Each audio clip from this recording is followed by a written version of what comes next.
Number 5.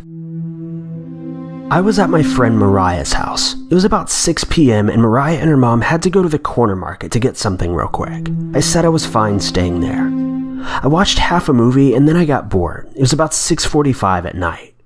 I decided to do something it wasn't meant to be played with. That was Bloody Mary. Now, I know all of the stories you've heard. Maybe you believe them, but at the time I thought the story was stupid. I read how to play it and then I went into her loo. I step on the cold tile of the floor. I look at myself in the mirror. I start daydreaming and going into a state of daze. Then I remembered what I was doing. I turned off the lights, no phone, just me and the candles and the mirror. I turned off the lights and I grabbed the lighter that was in my pocket and I set the candles on fire. I set one candle in the corner on the sink table. I set the other in front of the mirror just below it. The third I held right below but directly in front of my face.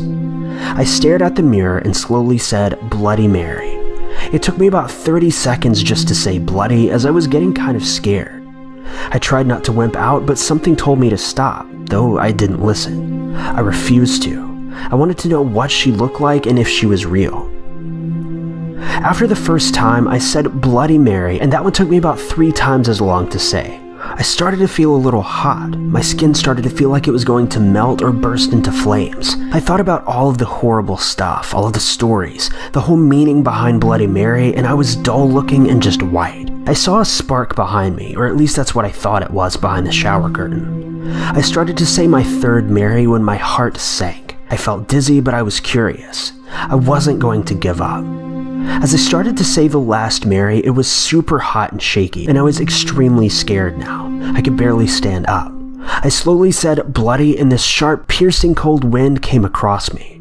Out of nowhere, it all happened so fast, and I didn't even realize the curtain was open, but I noticed an ugly figure in the corner closet next to me. I saw her face. I'm drop dead serious. She was very weird and had an extremely creepy face. Her face was cracked and she was bleeding from her eyes, extremely pale. She had thin lips, dark eyebrows, and blackish hair. I started instantly regretting everything, and I wanted to stop. I wanted to just go and dance and be happy and not be where I was, but she was coming closer. As I looked in the mirror, she came closer and held both of her arms towards me, and I saw a white light. My face stung, and my heart felt as if it was going to explode, when all of a sudden, she went back and put her finger to her lips, as if telling me to shush. The door then swung open, and the light turned on by itself. The candles burnt out. I stood there breathless, motionless. Mariah said, "What are you doing?" She then saw this mark in the mirror of a handprint. She noticed how white I was, and to my surprise, the curtain was back in its place how it was before I entered. I fell and she caught me. I told her what happened and she actually believed me. A month later, she moved, and ever since then, I haven't played it. Number 4. As a young child, I was basically the definition of a chicken kid.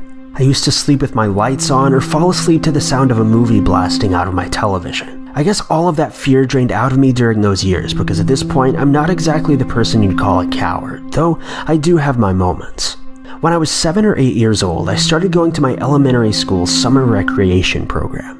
There, I met some of the best people that I know. I met a girl, and we'll call her Rebecca, who to this day is still my best friend.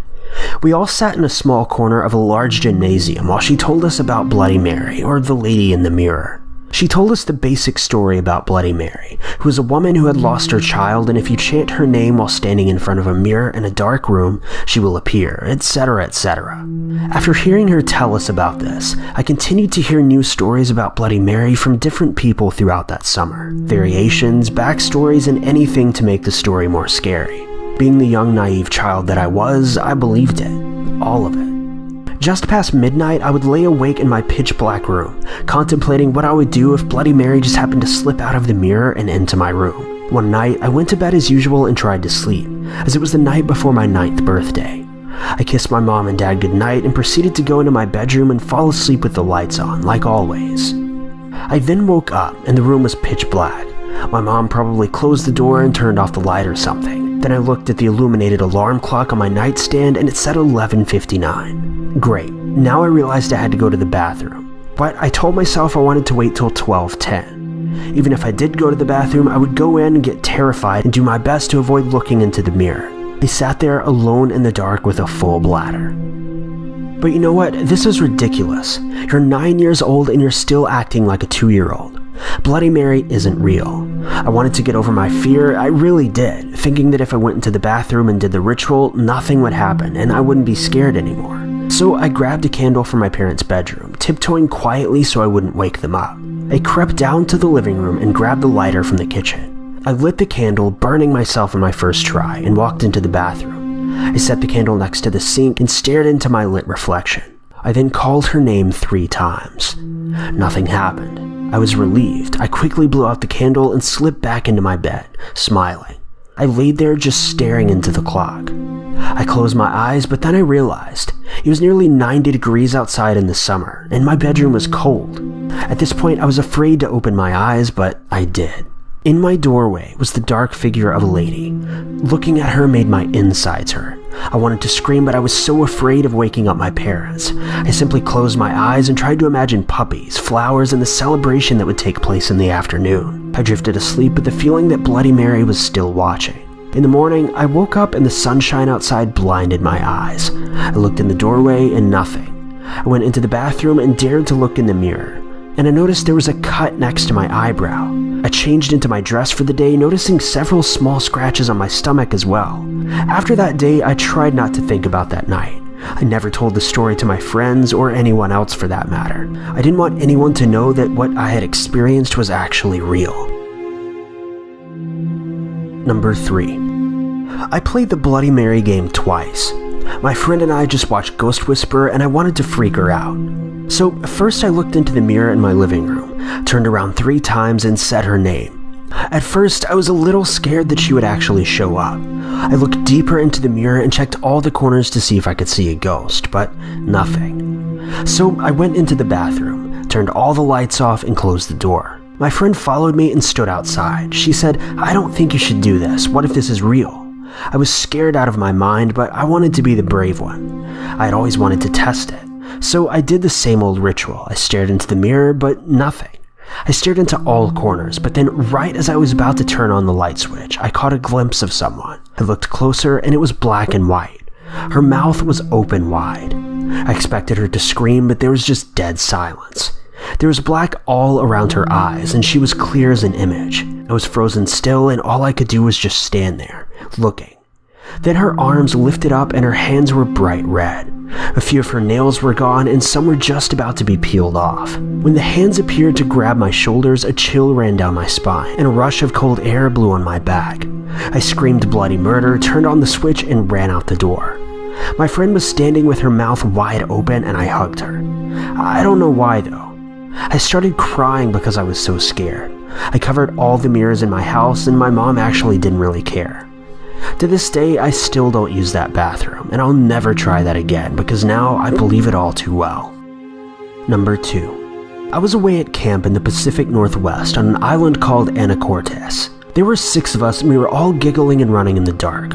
The only way we could see anything was from a small flashlight one of the girls had brought. We finally made it through to the bathroom and we were really starting to freak each other out.